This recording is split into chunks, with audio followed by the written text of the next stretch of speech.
Bonjour, bienvenue dans Instant Stress. Aujourd'hui, je vais vous parler de ce qu'on appelle la prééclampsie. La prééclampsie, c'est une maladie de la grossesse associée à de l'hypertension artérielle, de la protéinurie, c'est-à-dire des protéines dans les urines, une hypertrophie cardiaque, c'est-à-dire un problème cardiovasculaire, et cela attaque à la fois la santé de la maman et la santé du fœtus et du bébé. Il faut savoir que la prééclampsie, c'est entre 2 et 8% des femmes dans le monde. On sait qu'à peu près, il y a à peu près des complications mortelles de la prééclampsie, c'est plus de 70 000 décès par an chez les femmes, mamans, et plus de 500 000 morts fœtales ou périnatales à cause ou en lien avec la prééclampsie. Et la prééclampsie est une des grandes causes de naissance prématurité. Donc, vous voyez, les naissances prématurées sont grandement dues à la prééclampsie. Et la prééclampsie atteint la santé de la maman et du bébé. Et même sur le long terme, une maman qui a eu la prééclampsie, on sait que sur le long terme, il y a un risque augmenté de maladies cardiovasculaires, dont les accidents vasculaires cérébraux et des atteintes cardiaques. Et donc, il y a beaucoup d'études qui sont à la fois pour comprendre cette prééclampsie au cours de la grossesse et également les effets de la prééclampsie sur le long terme. Puisqu'évidemment, quand l'accouchement est terminé, la prééclampsie s'arrête, mais les conséquences de l'hypertension peuvent perdurer, peuvent persister sur différents organes. Alors, ça quand je dis différents organes, en fait, ça touche le cœur, le foie, le rein, le cerveau. Donc, il y a beaucoup d'études. Et moi-même, quand j'étais à l'Institut Pasteur et même maintenant dans mon nouveau laboratoire, je collabore beaucoup avec des labos sur la prééclampsie, qui travaillent sur la prééclampsie pour comprendre à la fois le mécanisme moléculaire de la prééclampsie, pour trouver un médicament potentiellement contre la prééclampsie, mais également pour comprendre les effets sur le long terme de la prééclampsie, en particulier sur le cerveau, par exemple, que ce soit sur les bébés qui deviennent adultes ou sur les mamans. Eh bien, d'ailleurs, le seul médicament qui existe, c'est un médicament en prévention pour les femmes qui sont suspectées pour faire de l'hypertension artérielle au moment de la grossesse, c'est l'aspirine. L'aspirine, c'est un des médicaments les plus utilisés au monde. C'est aussi un des médicaments les plus toxiques au monde à forte dose. Donc, vous voyez, l'aspirine n'est pas magique. C'est le seul remède pour l'instant contre la prééclampsie. Il est intermédiaire. On pense à de nouveaux médicaments.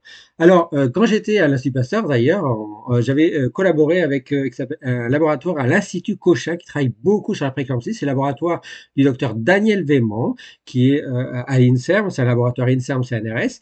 Et en fait, on avait démontré en 2014. Alors, la prééclampsie, les causes peuvent être multifactorielles, mais il était connu et qu'il existe un facteur génétique, un gène impliqué dans la prééclampsie. Ce gène s'appelle STOX1. C'est un gène qui, lorsqu'il est altéré, lorsqu'il est perturbé, provoque au niveau physiologique de l'hypertension artérielle, de la protéinurie, de l'atteinte cardiaque et donc la prééclampsie. Ça, c'était démontré.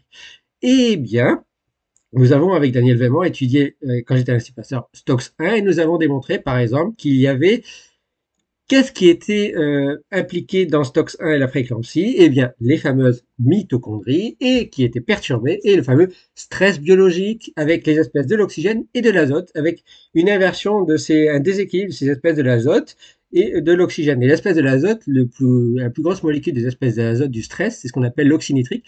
L'oxynitrique, c'est un vasodilatateur. Il ouvre les vaisseaux et donc évidemment, en prééclampsie, les vaisseaux ne veulent plus s'ouvrir. Il y a un manque d'oxygène dans ce qu'on appelle le placenta qui ensuite va atteindre le développement du bébé et va entraîner une augmentation de la pression artérielle, une baisse d'apport en nutriments au bébé à travers le placenta et donc une atteinte de placenta qui affecte la grossesse et qui affecte le bébé. Et bien ensuite, en 2022, après une nouvelle étude, nous avons démontré qu'il y avait, en regardant le mécanisme de l'oxynitrique, de ce vasodilatateur, il y avait une enzyme qui s'appelle l'oxynitrique synthase qui était perturbée. Peu importe, c'est de la popote de biochimique, mais ce qu'on a démontré, c'est qu'il existe un cofacteur qui s'appelle le BH4 qui potentiellement qui permet de réguler cette enzyme et donc réguler le taux de NO. Et donc, nous avons démontré que lorsqu'on utilise un complément de BH4 qui s'appelle la tétrahydrobioptérine. Alors, c'est un médicament actuellement qui est utilisé pour une maladie qui s'appelle la féticétonurie sur des enfants. Ce n'est pas encore une indication pour la prééclampsie, mais nos travaux sont en train de lancer des nouvelles recherches justement pour bien comprendre comment trouver un médicament, peut-être lié à ce fameux BH4, pour traiter la prééclampsie. Et bien, ce BH4 fait baisser l'hypertrophie cardiaque, il arrête la protéinurie et il fait baisser la tension artérielle, donc il empêche cette hypertension artérielle. Et donc on a de l'espoir de maintenant se tourner vers un mécanisme plus important sur la prééclampsie en lien avec le BH4, en lien avec les mitochondries et les espèces du stress, puisque le BH4 également est une petite molécule chimique qui stabilise les mitochondries, qui les rend optimales en termes de bioénergétique. Donc voilà pourquoi la prééclampsie, c'est une maladie qui se développe de plus en plus dans le monde, qui concerne jusqu'à presque 10% des femmes dans le monde, beaucoup d'essais de bébés, beaucoup d'essais des femmes dans le monde. Et donc, on cherche activement un remède sur cette maladie. Alors, il y en a d'autres, comme par exemple l'endométriose. Et l'endométriose, je vous en parlerai dans un prochain Instant Stress. En attendant, vous en savez un peu plus maintenant sur cette prééclampsie, dont la journée internationale mondiale est le 22 mai. Et je vous invite à vous intéresser à la prééclampsie et faites attention si vous avez une grossesse et que vous avez une prééclampsie. Respectez bien les conseils des médecins puisque c'est une maladie qui peut être mortelle.